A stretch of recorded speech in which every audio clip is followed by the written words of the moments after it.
In this video, we're going to be talking about other countries that are making the expat hot list, as we are calling it. Some of these countries you're going to notice are in Latin America a lot. That's because of the time zone, which is why a lot of American expats love Latin America. You're also going to hear some that, have been making waves for a while. And we're going to talk about some of our picks that we're noticing that are starting to trend and take off on YouTube, whereas you may not have heard about these in previous years. Welcome to the Entrepreneur Expat. I'm Justin. And I'm Amanda. And on this channel, we talk about all things doing business, living, and moving to other countries outside of your home country, especially for people coming from the US and Canada. And we talk about some of the intricacies of how to really make this entrepreneur expat journey work, how to build a business and a lifestyle that really integrate and work well with each other so that you don't have to worry about a business that is not supporting you or your needs while you're busy traveling around the world. How do you actually streamline things? How do you make it easy? We talk about a lot of those things as well. If you like this content, make sure to like and subscribe to this video and this channel. And if you're interested in learning more about how to build the kind of business that will fuel this lifestyle, definitely check out the funnel guide below this video, where we talk a little bit more in depth about all the funnels and automations that we've created in our business to allow us to explore all of these different countries. We've automated about 80 to 90% of our businesses, which allow us to do more videos like this and also explore a lot and even move to another country, which gets us to the first one on our list in terms of expat hotspots around the world, Mexico. Mexico is the country we ended up moving to in order to start this whole journey of living overseas and digital nomadism and global diversification. We did a whole other video on all the reasons why, so make sure to check that out. But long story short, Mexico had easy time zones, easy residency requirements, had a lot to see just within Mexico itself, and is very well connected to other countries. So for that reason, and also really good quality of life and cost of living, it's extremely popular with American expats. In fact, the largest enclave, did I say that right? Enclave? Enclave? Enclave, I believe. Enclave? Is that how you say it? The largest enclave of American and Canadian expats worldwide can be found in Lake Chapala, the Ajijic area of Mexico. Which is just about an hour south of us, southeast. Really cool town, if you get a chance to check it out. So number 2 on our list is Portugal. Now, if you're from the West Coast, especially places like California, you may have said something like, you really cannot beat the weather in California. There's nothing else that compares. Well, Portugal has very similar weather with super temperate climate all year round. You also have some beautiful beaches, and English is relatively widely spoken there. A lot of places in Europe actually have a fairly high level of English that's spoken. And if you already speak Spanish like we do, Portuguese is not that hard to learn, but most people at least speak and understand a little bit of English. The cost of living in Portugal is also significantly less than it is in the United States and a lot of Western Europe as well. So you're going to find very affordable rents, very affordable homes to purchase, especially if you're coming from the West Coast or the East Coast of the US. And extremely friendly people, really, really, really amazing food as well. That's why Portugal is up there for the top places that we see expats moving to. The next one can be found in Southeast Asia, and it's Thailand. Now, a lot of American expats choose Thailand. Number one, a lot of people, instead of doing Latin America or Europe, they feel like, you know what, that's still like too similar. Let me just go all the way to the other side of the world in Southeast Asia. And let me go immerse myself in that culture and what that's like. The cost of living is a lot less expensive. I think when I compare it to Mexico, based on videos I was seeing recently, it's Mexico is twice as expensive as Thailand. So the US dollar is going to go even further. Sounds about right. In Thailand. Way more affordable for a pad thai as well. I'll add in on just a side note that If you want really good Asian food, I crave that all the time, and sometimes it's impossible to find really good Asian food in Latin America, like I would even back home in somewhere like the Bay Area or LA. Thailand, you're going to get some bomb pad thai, and it's only a couple dollars compared to the 20 or 30 you might pay in Southern California. So, Thailand is very popular among American and Canadian expats, again, for cost of living. It's very inexpensive to live there and eat there and just basically afford life. There's a lot to go see. So, for example, if you're based out of Thailand, there's a lot of countries that you can go to nearby in the Southeast Asia area pretty easily. Next on our list is Indonesia. Now, of course, you've heard of all of the people going to Bali and having their vacations in Bali, all the Instagram selfies and everything else. Bali definitely is one of the most popular tourist spots there, and one of the most popular spots for digital nomads. There's a lot of other places in Indonesia that are super cool as well. I know you mentioned one called Canggu. Sorry if I said that incorrectly, but that's going to be like the next Bali. Yeah, What they're because saying. there's a lot of expats in Bali and then they needed to find somewhere else to go. So they're trying to find other spots within Indonesia, and that's one that I've seen come up quite a lot. And the cost of living in Indonesia is super affordable. You can live there for as little as $400 or $500 a month if you're going to be there for an extended period of time. And they did just introduce a remote worker visa, which allows people to come and stay and live there for up to a year. Now, there's a lot of other things there. Of course, you've got many beaches, beautiful beaches, really cool city life as well. And it's in Southeast Asia, so if you like that region, you can travel to many of the different areas around Southeast Asia. So the next one on our list over here is Greece. Now, Greece is somewhere that people have been talking about a lot more recently because it's so affordable in terms of cost of living. I think they also had some visa options where they were making it pretty easy for people to start moving over there if you're retired or a remote worker. I think they were trying to repopulate a lot of the islands. So I think that's part of what's going on over there. And obviously it's Greece. I mean, you could go to Athens, you can go to Santorini. There's a lot to see and experience in Greece. As basically like the birthplace of Western civilization. I think that would be pretty cool. The downside that people have said about Greece is that the language is kind of difficult to learn, and also a whole other alphabet, which we should probably do. Side note, Thailand, same problem, but there are more people who speak English in Thailand than perhaps Greece. Yeah, and you have, like Amanda mentioned, low cost of living and just beautiful, beautiful architecture there.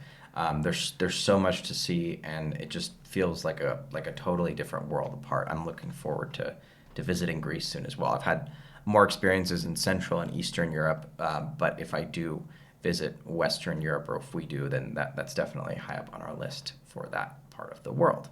Now, the next country that we have here that a lot of expats, especially American expats, have gone to live in as a digital nomad or entrepreneur expat is Costa Rica. Costa Rica has some stunning beaches, especially for surfing. If you love to surf, if you're a fan of surfing, Costa Rica has hands down some of the best surfing in the entire world. And people come there from all over to experience the surf in Costa Rica and the pura vida, very laid back atmosphere. Now, there's pros and cons to that because, sure, people might be a little bit more relaxed, but if you need to get your alternator repaired, it might take a little bit longer than you're anticipating. But overall, I got to visit Costa Rica. Amanda actually was there separately at a different period of in a different period of time, and we both really, really enjoyed our stay. Very friendly people, not as affordable as it was maybe a couple decades ago. It's definitely gotten expensive. But if you do have the budget for it and you are looking for hotspots of other American expats, there's a lot of other expats currently living in Costa Rica. One thing to note about Costa Rica is you're not going to find any expats in the cities, and that's because the cities in Costa Rica are horrendous. They're basically like you fly through there and that's it. Most people go to Costa Rica for the nature. So if that's something... The volcanoes, the beaches, the mountains. Yeah, which is awesome. Yeah. So if that's something that you are into, then Costa Rica might be the place for you.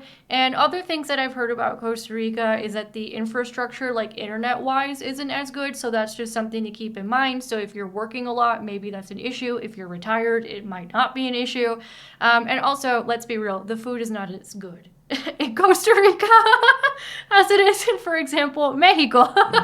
So just being honest.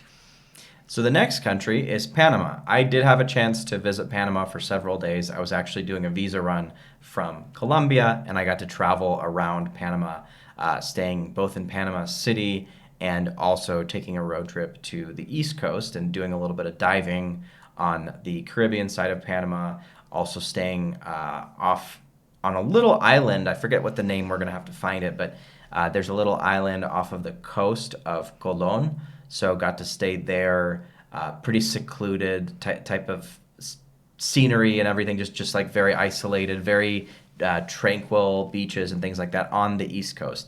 On the West Coast, not really that interesting. Panama City is the place where most expats go, but it's kind of like a slightly cheaper version of LA or maybe even Honolulu on the water, minus the nice beaches. We have a friend there now checking it out, and then she's going to be on her way back to Mexico. The beaches in Panama City itself are really ugly. They're almost non-existent. It's like rocks and things like that. Yeah, we have a friend there now who's just stopping by, and then we'll be returning to Mexico, and she says it's basically just a cheaper version of Miami. Is Panama City. But great nightlife. From what I hear, there's really good nightlife there.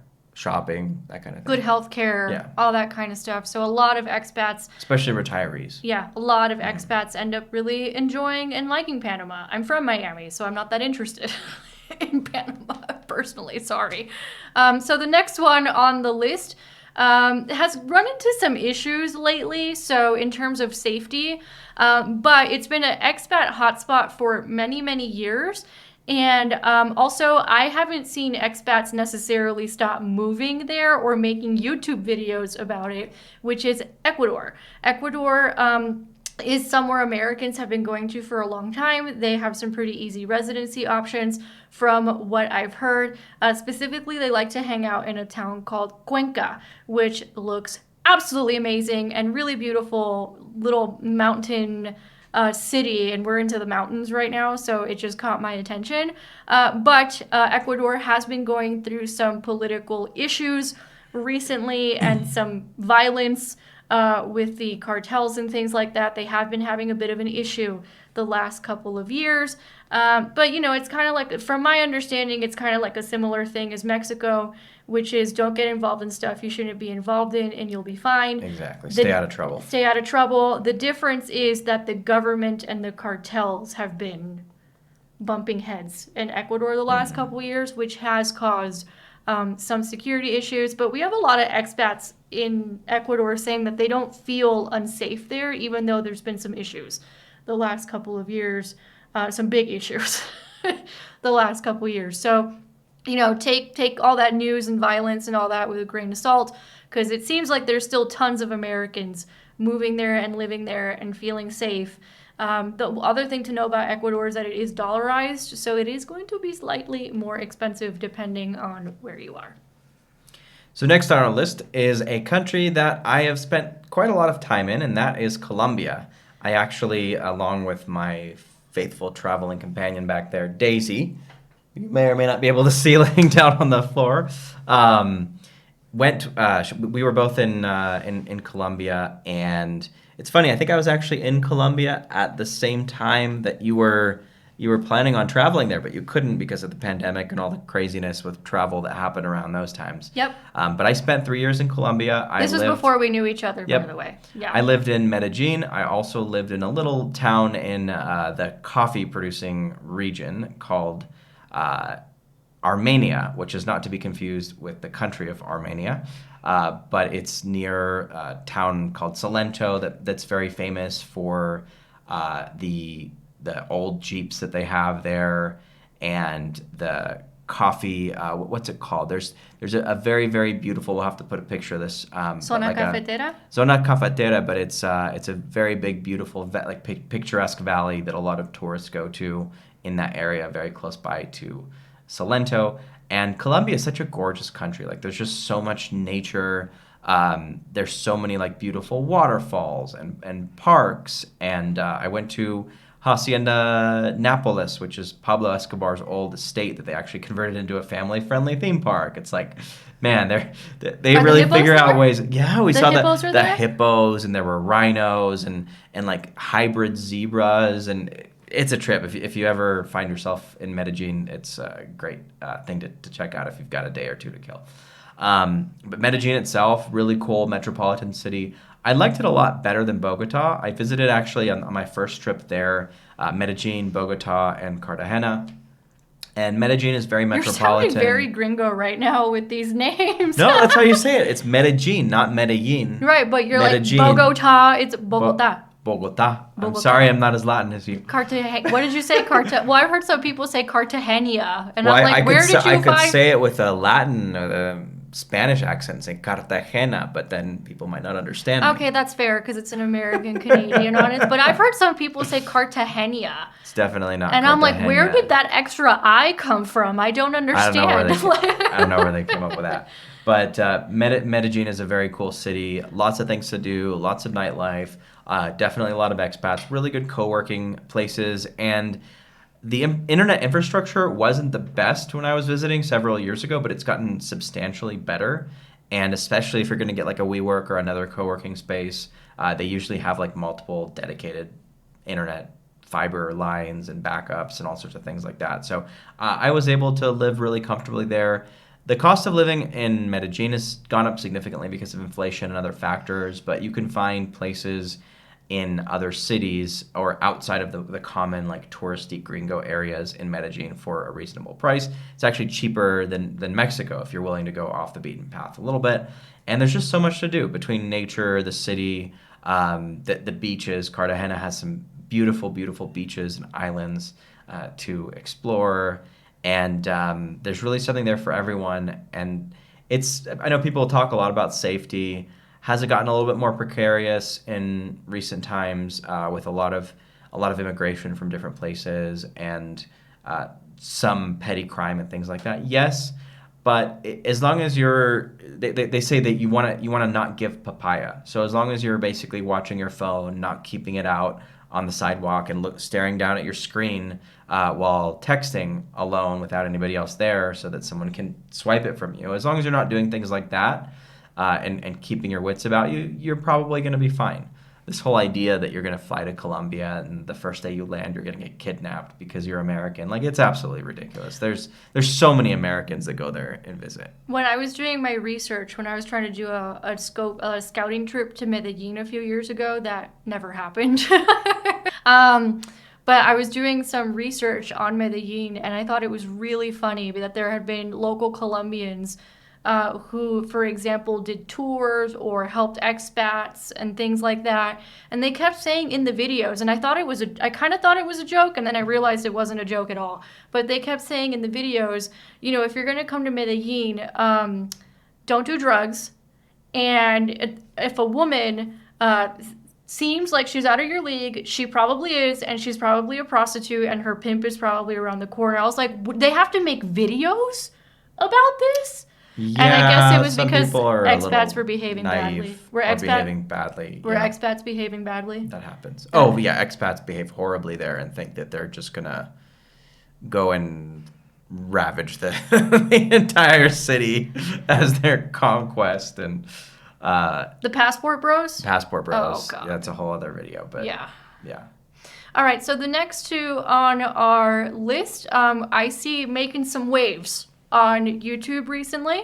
So they're going to be, one of them's probably going to be way more out there than what anybody on this channel has probably considered, but I wanted to make sure to talk about it, and that is that there are actually quite a lot of Americans moving to Africa. There's a YouTube channel I'm following where I have learned so much. and it's called Ashley in Africa. She talks specifically to African Americans.